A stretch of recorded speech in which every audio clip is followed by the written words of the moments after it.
Hey everybody, Mr. Quick here. Welcome to Eureka Math / Engage New York Math, Module 5, Lesson 15, representing 3D figures using nets. Now, we're going to be looking at three-dimensional figures through the use of nets. Which nets can make a specific solid figure, and looking at some different nets and deciding, do they make a three-dimensional figure or do they not?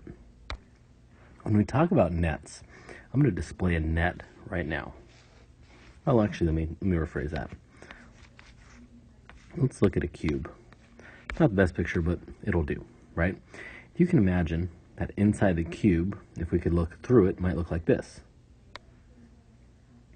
So you can almost count the sides by saying the front is 1. I'll mark that over here. Let's do this side is 1.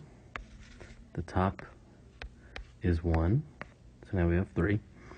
The bottom is 1. This side is 1. I think this is 5. And then the back would be 1. So we know that overall we have 6 sides. If we could deconstruct this, let's call it a box. It's a cube. Let's think about it as an actual box because that kind of makes it easier to think about. Could it look something like this? Bad artwork aside. We have 1, 2, 3, 4, 5, 6 sides. And if you can imagine unfurling this, right? So it breaking it apart and setting it flat. You can almost imagine that this side could fold down, this side could fold down. So there's your top and the bottom. And then this would be your side, this would be your back, and this would be this other side as you curled it around. So this net does represent this three-dimensional cube. What about this one? If you had something like this?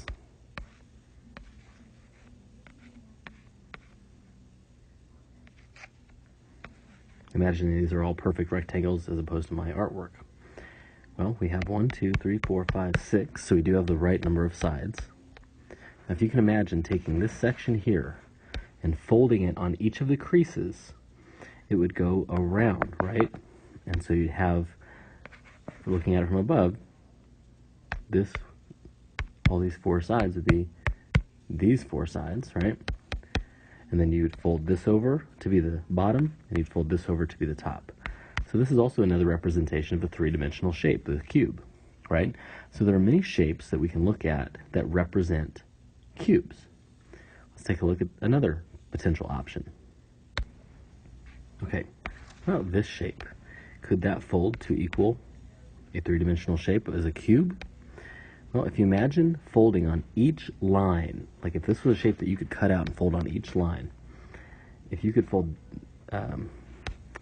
this section together, looking at it from above, you'd have three sides, right?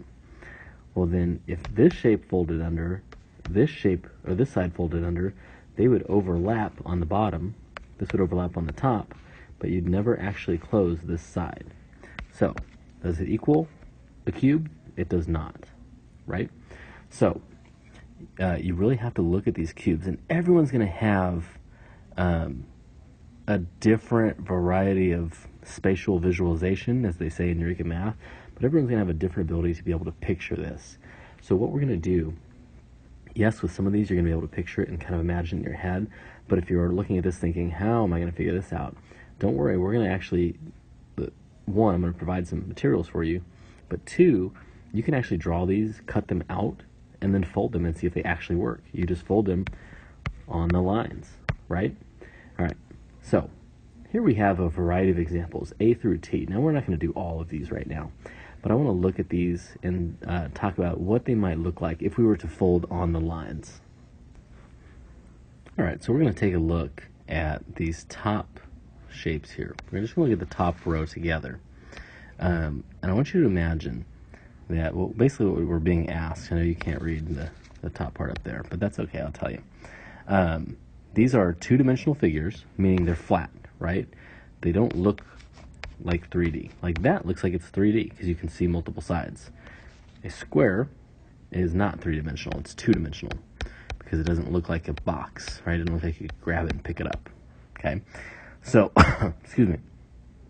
Some of these in this whole thing here could be folded into a square. Some of them could not. Or I'm sorry, I should say a cube. So what we're going to do is we're going to look at them. So let's look at A first. Okay, if you take, let's enlarge that a little bit. If you fold these three sides, if you're looking at it from above, you're going to have, again, a shape that goes around like this. This is your top here. So you're going to have the top taken care of. This is your bottom. Now if you fold the bottom over or under, this piece would actually fold up and it would close your shape. So A does in fact fold to be a cube. All right, look at B. B has 6 sides, so we know it's a possibility that it could be a cube. You've got to have 6 sides. I think all of these do. If you folded these 3 over, again, you have your 3 sides of your cube. This would fold over to be your top. This would fold over to be your bottom. And this one would fold up to be your side. So B also creates a cube. Okay? Here you have 4 that if you fold it on each of the lines, you have your sides. This would fold up to be your bottom. This would fold down to be your top. And you have another cube. Here, if we fold these 3, we would end up with 3 sides. And if you fold then these other portions, this is going the wrong direction to fold over. So these 3 would give you 3 sides. This would give you a bottom, but these 2 would fold over the top, and this would land on one of these other sides, and it wouldn't fill that space. So D is not a cube. All right, and then we look at E. 4 sides here, so it goes all the way around. This would fold down, this would fold up to create the top and bottom. E is in fact a cube. So I'd like for you to do now, I'm not going to have you do all of these because we do have an assignment that we're going to look at that is basically very similar to this. You're going to have to decide if some shapes are cubes or not. But I want you to take a look at these and think about whether you think that they could be cubes or not. And then in class, you're going to actually have a paper copy of similar shapes. And I want you to cut them out and I want you to fold them because I want to be able to justify our answer.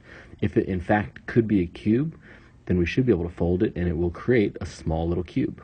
And if we can't do that by folding on the lines, then it won't create a cube. Okay, so we'll check that out in class. Thank you for watching, and I'll talk to you soon.